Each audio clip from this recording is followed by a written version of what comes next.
반갑습니다. 12번째 시간입니다. PSM, 프리캐스트 세그먼트 메소드.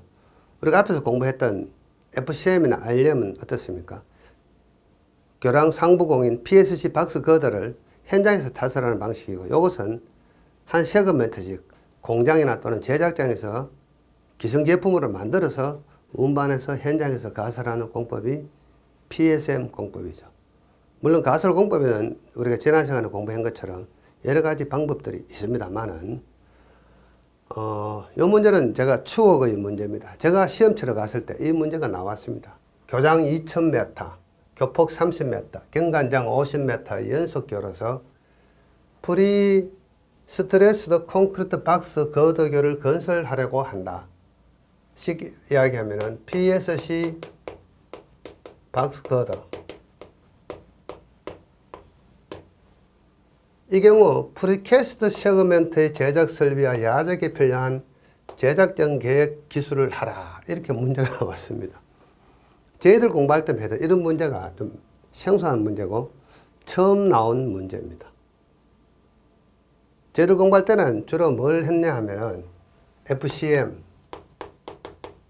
ILM, 지금 나온 요 PSM, 그 다음에 MSS, 이런 공법들에 대한 어떤 개괄적인 내용만 공부를 했는데, 자, 이거 공부할 때는 어떻게 했습니까? 뭐 시공 방법이라든가 가설 공법이라든가 어떤 기본적인 내용만 공부를 했는데, 뜬금없이 이렇게 문제가 튀어나왔습니다. 제작장에 대해서 써라.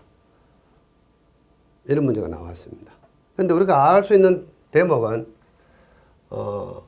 밸런스드 캔틸레버 메소드, PSM이 있다.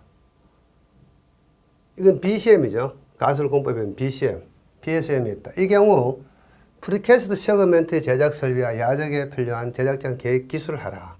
쉽게 표현해 보면은 이런 PSC 박스 거드를 공장에서 제작하는 방법이 프리캐스트 세그먼트 방식이다. 이런 뜻이 되겠습니다. 이것을 써라. 제작하는 방법에 대해서 써라. 이렇게 나왔습니다. 이거 쓰기가 쉽지 않죠. 서브노트에도 없고 공부한 적도 없으니까 쓰기가 쉽지 않았습니다. 근데 제가 이제 시험 치러 갈 때는 이런 공부는 한 적이 없고, FCM에 대한 기본적인 내용, ILM, PSM, MSS, 이것은 공부한 적이 있습니다. 그래서, 이 PSM이 뭐다는 것을 알고 있죠. 공장에서 제작하고 있다. 그래서 저는 이것을 골라서 용감하게 답을 썼습니다. 자, 지금 제가 소개하는 이 내용들은 그 이후에 어떤 모범 답안을 구성하기 위해서 제가 각종 참고 자료를 보고 구성을 한 거고, 시험장에 가서는 이런 문제에 대해서 겁을 내지 말고 용감하게 써야 됩니다. 그래서 실제 제가 그 당시에 답을 쓴 내용을 한번 여러분들에게 설명을 드려보겠습니다. 여기서 착안 사항은, 자, PSM이다. 프리캐스트 세그먼트 메소드다. 자, 그러면은 일단 우리가 PSC 박스 거드는 어떻게 생긴지 압니다. 이렇게 생겼다.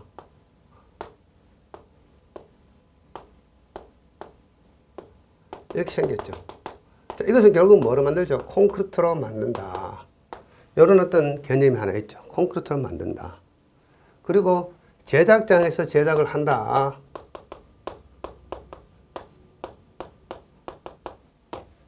제작장에서 제작을 한다. 결국은 이것은 뭡니까? 기성제품이다.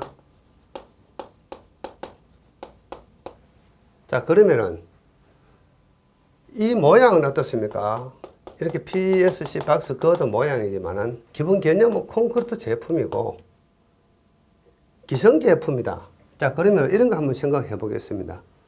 요즘은 경계석을 어떻습니까? 하강 경계석, 돌로 된 것을 많이 쓰지만 과거에는 콘크리트로 만드는 경계석을 쓰기도 했습니다.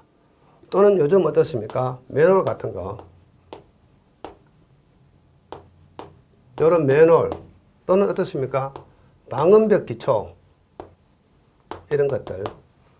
이 기성제품 많이 쓰죠? 공장에서 만드는 기성제품을 현장에서 운반해서 현장에서 시공하는 경우가 많죠. 이거하고 같다고 볼 수 있겠죠. 똑같지는 않지만 비슷하다. 공장에서 제작하는 것은 비슷합니다. 이 두 가지 다 뭡니까? 콘크리트라는 재료를 가지고 한다. 자, 그러면은 이것에 대한 제작 설비를 가만히 한번 생각해 보면은 기본적으로 제작 설비에는 어떤 설비가 있는가 하면은 자, 배치 플랜트. 콘크리트를 생산할 수 있는 배치 플랜트가 있어야 되겠죠. 자, 배치 플랜트가 있기 위해서는 자, 콘크리트 생산하기 위해서는 골재 야적장도 있어야 됩니다. 경우에 따라서는 대형 공장의 경우, 뭐 제가 합천댐에서 근무할 때는 골재까지 생산을 했습니다. 골재 생산 설비까지 있는 경우가 있습니다. 지금은 골재 생산 설비까지는 없죠. 크러셔 설비. 영어로 쓰기 어렵네요. 크러셔. 이런 설비가 있어야 될 거고. 자, 생산을 하기 위해서는 용수 설비, 물을 공급하는 설비가 있어야 되고, 전기도 있어야 됩니다. 전기 관련 설비. 그 다음에 시멘트를 보관하는 사일로, 시멘트 저장 설비, 뭐, 이런 것들이 있어야 되겠죠. 그래서 기본적으로 콘크리트 생산 설비가 있어야 되고, 그 다음에 또 어떤 게 있어야 됩니까? 어떤 맨홀을 만들던 이 기성 제품의 어떤 방음벽 기초를 만들던 이 PSG 박스 거들을 만들던 기본적으로 거푸집 설비가 있어야 됩니다. 거푸집, 몰드, 거푸집이 있어야 되겠죠. 자, 그 다음에 이것을 제작을 했습니다. 제작을 하고 나면은 보관을 해야 되겠죠. 보관 설비 있어야 됩니다. 그 다음에 이것을 제작하고 나면은 운반을 해야 되겠죠. 현장에다가 설치하기 위해서는 현장으로 운반하는 운반 설비가 있어야 됩니다. 자, 그러면 이거는 뭡니까? 이런 제품을 만들거나 이런 제품을 만들거나 기본적인 설비는 똑같죠. 생산 설비, 거푸집 설비, 그 다음 보관 설비, 운반 설비. 그 다음에 자, 이 보관을 하기 위해서는 뭐가 있어야 되면 야적장이 있어야 되겠죠. 야적장, 야드, 이런 야적 설비가 있어야 됩니다. 자, 콘크리트 기성 제품을 야적하는데 기본적인 내용들은 뭐죠? 첫 번째, 직사광선을 피해야 됩니다. 두 번째, 비를 맞으면 안 되죠. 그 다음에 하부에는 어떻습니까? 지면에 맞닿지 않도록 하기 위해서 하부에는 고인목, 목재 등으로 이렇게 받쳐줘야 되겠죠. 이런 거. 그래서 운반 설비나 야적하거나 보관할 때 각종 사용하는 설비들은 자, 이러한 제품들은 지게차 정도 수준만 있으면 됩니다. 아주 가볍기 때문에 지게차. 그런데 이런 것들은 뭐가 있어야 되죠? 크레인 설비가 있어야 됩니다. 크레인. 대형 인양 장비가 있어야만 이것을 들어서 야적했다가 운반할 수 있겠죠. 이렇게 한번 생각해 봐야 되겠죠. 그 다음에 이 야적장은 어떻습니까? 충분한 어떤 수량을 보관할 수 있도록 충분히 넓어야 되겠죠. 그래서 기본적으로 이런 제작장은 자, 충분한 공간과 면적이 필요합니다. 야적을 하기 위해서는. 그리고 공장 전체 바닥은 배수가 잘 돼야 되고 평탄하게 포장을 해야 되고. 자, 그 다음에 여기 현장이 있습니다. 가설 현장, 교란 가설 현장이 있습니다. 그래서 이 제작장하고 교란 가설 현장까지 거리는 최단 거리, 어느 정도가 돼야 되는지는 모르지만 가장 가까운 거리, 바로 현장 인근에다가 이렇게 제작장 만든 것이 가장 좋겠죠. 최단 거리. 그 다음에 운반로.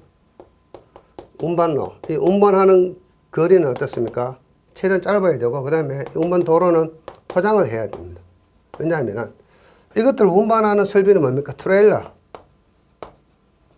대형 어떤 중량물이기 때문에 트레일러를 운반해야 되기 때문에 운반로가 평탄하고 포장이 잘 되어 있어야 됩니다. 이러한 내용들. 그 다음에 이러한 중량물을 시공하고 운반하고 그 다음에 거치하고 하는 과정에서는 안전사고에 유의해야 되겠죠. 그 다음에 안전사고.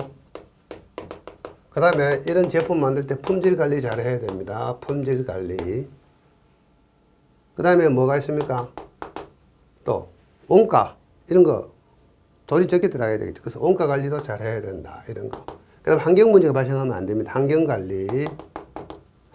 자, 환경 관리는 일반적인 내용. 운반할 때 운반에 뭐 비싼 먼지가 생기면 안 된다고 해서 운반은 살수처럼 살수를 한다. 이런 것들.